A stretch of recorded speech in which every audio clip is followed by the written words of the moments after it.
Kherson में जल्द जारी किए जाएंगे रूसी पासपोर्ट। अगले साल तक सबको रूसी पासपोर्ट दिया जाएगा। रूस में शामिल होने पर लोगों से राय ली जाएगी। कब्जे वाले इलाकों को रूस में शामिल करने का प्लान है। तो देखिए, यह खबर आ रही है कि लोगों को पासपोर्ट भी इशू किए जाएंगे खेरसौन में, और यह कार्य अगले साल तक कंप्लीट हो जाएगा। तो खेरसौन पर कब्जा हो गया है, यह दावा है। और अब क्या खेरसौन पर कब्जा हो जाने के बाद यूक्रेन का नक्शा बदल जाएगा? यह हम आपको दिखाते हैं डिटेल में कि अगर खेरसौन पर कब्जा है तो यूक्रेन का नक्शा कैसे बदल दिया है राष्ट्रपति पुतिन ने। खेरसौन रीजन पर पूरी तरह से कब्जे का दावा कर दिया है रूस ने, और खेरसौन को रूस में शामिल करने की भी प्लानिंग है। कब्जा करने के बाद शामिल कर लेंगे। खेरसौन पर प्रेसिडेंट पुतिन लेंगे आखिरी फैसला। यह फैसला पुतिन को ही करना है। खेरसौन के लोगों को रशियन पासपोर्ट रूस दे देगा अपनी ओर से, और 2022 के अंत तक, यानी ये जो साल चल रहा है इसके बीतने तक पासपोर्ट जारी कर देगा रूस। ऐसे अपडेट हैं। खेरसौन पर कब्जे के बाद, कानूनी प्रक्रिया पूरी होने के बाद, यह पासपोर्ट जारी कर दिया जाएगा इस साल के अंत तक। अपडेट के लिए, आगे की खबरों के लिए रुख करते हैं पूर्णिमा का। क्या बदल जाएगा यूक्रेन का नक्शा जैसे ही पुतिन लेंगे फाइनल फैसला खेरसौन को लेकर? और यूक्रेन के लिए आने वाले 48 घंटे बहुत भारी माने जा रहे हैं, क्योंकि ब्रिटिश इंटेलिजेंस के हवाले से वॉर जोन से ये बड़ी खबर आने वाले 48 घंटे भारी यूक्रेन पर। प्लान के मुताबिक अब आगे बढ़ सकता है रूस। फिर एक बार सेंट्रल यूक्रेन की तरफ रूस बढ़ सकता है, यानी अपने प्लान के मुताबिक रूस अब आगे का इन्वेजन करेगा। मैम, खेरसौन की हम बात कर रहे थे। दीप्ति मैम, खेरसौन अगर मैं स्ट्रेटेजिकली उसे समझना चाहूँ तो वो रूस के लिए कितना ज्यादा इंपॉर्टेंट हो जाता है, और यूक्रेन को कैसे डेंट देगा अगर खेरसौन पर कब्जे का ऐलान कर देता है रूस?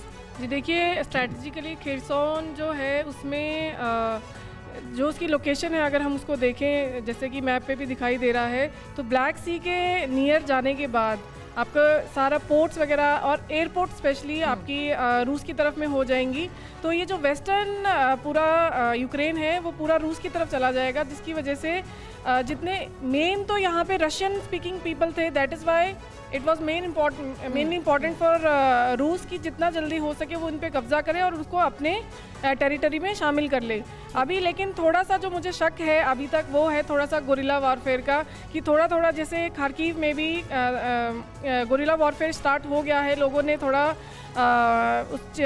रूसी सेना को रिटर्न स्टार्ट कर दिया। आरोप भी लगा रहा है रूस की तरफ से भी, ऑफिशियली बयान आ रहे हैं कि यूक्रेन की तरफ से अभी भी हमले जारी हैं। और देखिए, रूस यूक्रेन बॉर्डर पर अपने सभी रॉकेट कैरियर लेके आया है। यूक्रेनी इलाकों में ताबड़तोड़ रॉकेट हमलों की तैयारी है। रूसी अटैक पर डेली एक्सप्रेस की ये रिपोर्ट आई है, उसमें ये दावा किया गया है, और ये बड़े हमले की तैयारी है उन इलाकों में जहां पर अभी भी यूक्रेनी आर्मी बेस मौजूद है, जहां से जवाबी हमले किए जा रहे हैं। बड़ी तैयारी रूस की तरफ से की जा रही है, और सबसे बड़ा प्रश्न यही उठ रहा है कि फिर ये जंग कैसे चल रही है अगर कंट्रोल का दावा किया जा रहा है। सर, एक चीज जरा समझाइए कि बात चली थी डोनबास इलाके को कंट्रोल करने की, वहां कॉन्सेंट्रेट करने की, लेकिन मामला अब खेरसौन, लुहांस्क और देखिए तो अभी मारियोपोल इतना इंपॉर्टेंट हो गया कि पूरा गलियारा क्रिएट करने की बात हो रही है। तो बात तो सिर्फ डोनबास तक की नहीं थी, अब ये तो स्पष्ट और साफ दिख रहा है। ये बिल्कुल आपने सही फरमाया, साफ दिख रहा है। एक्चुअली कोई भी आर्मी अगर एक ऑपरेशन लॉन्च करती है तो सबसे पहले वो एक ऐसे एरिया को अपना लेती है जहाँ पे वो अपना फर्म बेस बना सके, और अपना फर्म बेस बना के अपने बाकी ऑपरेशंस को वहाँ से लॉन्च करती है। तो इस प्रकार आपने देखा कि 3 थ्रस्ट लाइंस पे रशिया ने अटैक किया था। साउथ से किया था, ईस्ट से किया था, नॉर्थ से किया था। जो नॉर्थ अटैक था वो उनका फेल हुआ बिकॉज वहाँ पे लॉजिस्टिकली वो अपनी फोर्सेस को सस्टेन नहीं कर पाए।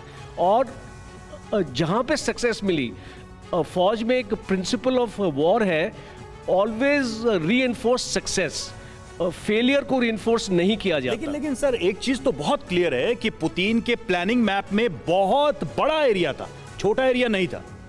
सर कुछ कह रहे हैं। 2 चीजें हैं।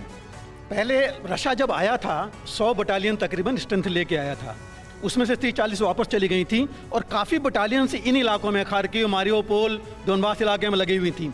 अभी रूस को बटालियंस चाहिए जो कि ये लेकर के सेंट्रल, जैसे सर बता रहे थे, सेंट्रल यूक्रेन में जाने के लिए, तो वो फ्री करेगा उन बटालियंस को इस एरिया से। इसीलिए तो सर ये कहा जा रहा है कि रूस अपनी स्ट्रेटजी के ही मुताबिक अब धीरे धीरे और आगे बढ़ता जाएगा, हमले भी तेज होते जाएंगे और आने वाले 48 घंटे इसीलिए यूक्रेन के लिए बहुत महत्वपूर्ण साबित हो सकते हैं, ये दावा किया जा रहा है। अड़ी सोमवार से शुक्रवार शाम 6 बजे सिर्फ TV9 भारतवर्ष पर।